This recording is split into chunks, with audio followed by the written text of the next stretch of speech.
This is a story about a world obsessed with stuff. It's a story about a system in crisis. We're trashing the planet, we're trashing each other, and we're not even having fun. The good thing is that when we start to understand the system, we start to see lots of places to step in and turn these problems into solutions.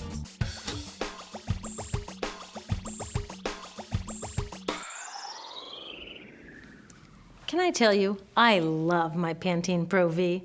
Of the dozen or so personal care products that I use every day, it's the one I can't live without. It says it gives my dull hair the ultimate cool shine. How does it do that? I was wondering that while I was lathering it in my hair one day, so I read the ingredients right here. Sodium lauryl sulfate, tetrasodium EDTA, methyl isothiazolinone. What is this stuff? I took this list to some scientists who know how to read it. Turns out my Pantene contains a chemical linked to cancer.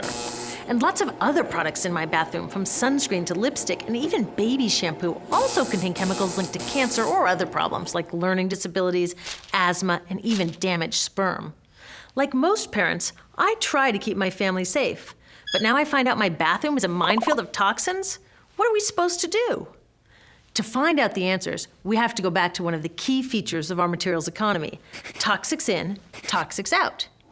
If, at the factory, you pour toxic chemicals into a product, like baby shampoo, you're gonna wind up with toxic baby shampoo, and toxics in workers, communities, and, babies. So let's take a closer look at this toxic outrage where it seeps into our lives every day, in the bathroom. The average woman in the US uses about 12 personal care products daily. The average man about 6. Each product containing a dozen or more chemicals. Less than 20% of chemicals in cosmetics have been assessed for safety by the industry's safety panel, so we just don't know what they do to us when we use them. Would you fly in an airline that only inspects 20% of its planes? Of course, not all of these chemicals are dangerous, but we know that many are. Some are carcinogens. That means that they can cause cancer. Others are neurotoxins and reproductive toxins, proven to mess up brain development and reproduction in animals. Wait a minute, we're animals too. It's like a giant experiment. We're using all these mystery chemicals and just waiting to see what happens. One thing we do know is that they're getting inside us. I had my body's toxicity levels tested, and I'm loaded with things like mercury, flame retardants, triclosan, and lead. We all are. Even babies are being born pre-polluted.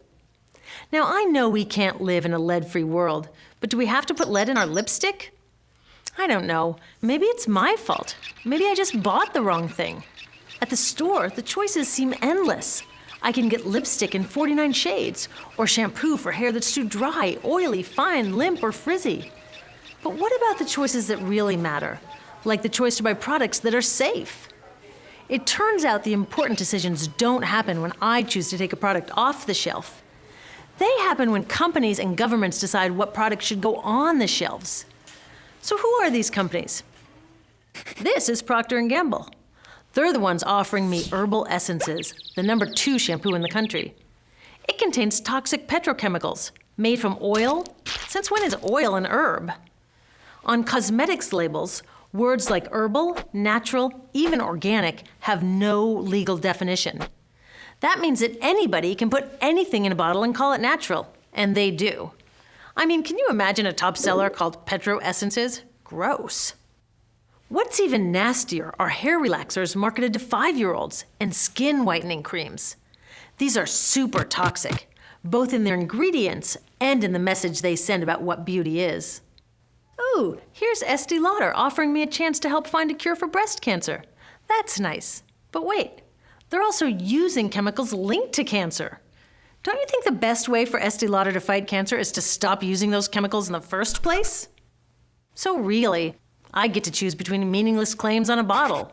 But these guys get the real choice about what goes into those bottles. And that happens back here, at the factories where they're formulated. Why do the makers of these products use all these toxics? Are they trying to poison us? No, they're just working from a 1950s mindset when people were totally swept up in better living through chemistry. In all that excitement, they forgot to worry about human health impacts. That was years ago, and they are still using these same old toxic chemicals. Today, big cosmetics companies say the doses of poison in their products are small enough to be harmless. Yeah, maybe if you use them once a year.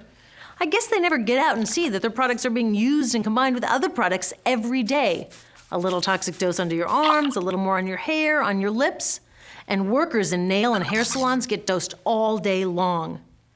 So the industry is used to doing things this way, and they can, because even now that scientists have linked the chemicals they're using to all sorts of problems, there are no laws to get rid of them. You're thinking, really? Come on, nobody's making sure that the stuff we smear all over our bodies is safe? Nope. The FDA doesn't even assess the safety of personal care products or their ingredients. Since 1938, they've banned just 8 out of over 12,000 ingredients used in cosmetics. They don't even require that all of the ingredients be listed on the label.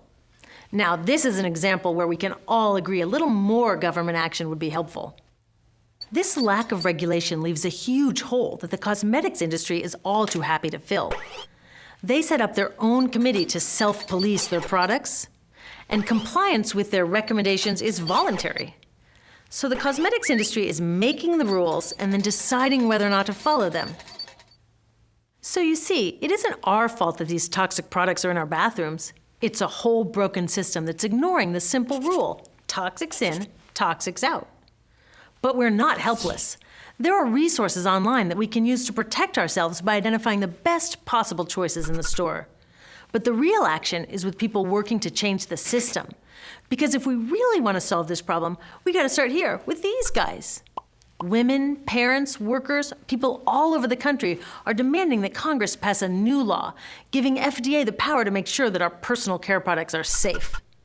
We need common sense laws based on the precautionary principle. That means that when you're dealing with hazardous chemicals, just err on the side of caution. Let's not debate how much lead should be allowed in lipstick. Just get the toxic chemicals out of our products. Smarter laws would force companies to get past that old 50s mindset and figure out how to get us all clean and shiny without toxic chemicals. Can they? Totally.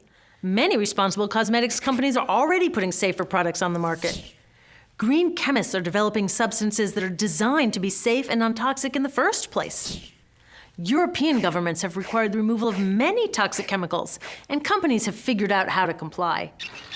When cosmetics are reformulated to be safe and labeled honestly, then we can feel comfortable with the choices available at the store. We can choose bouncy hair or full hair, shiny lipstick or matte. We can even choose to feel beautiful without using 20 products. But we'll know that whatever we choose, the most important choice, the choice to be safe and healthy, has already been made.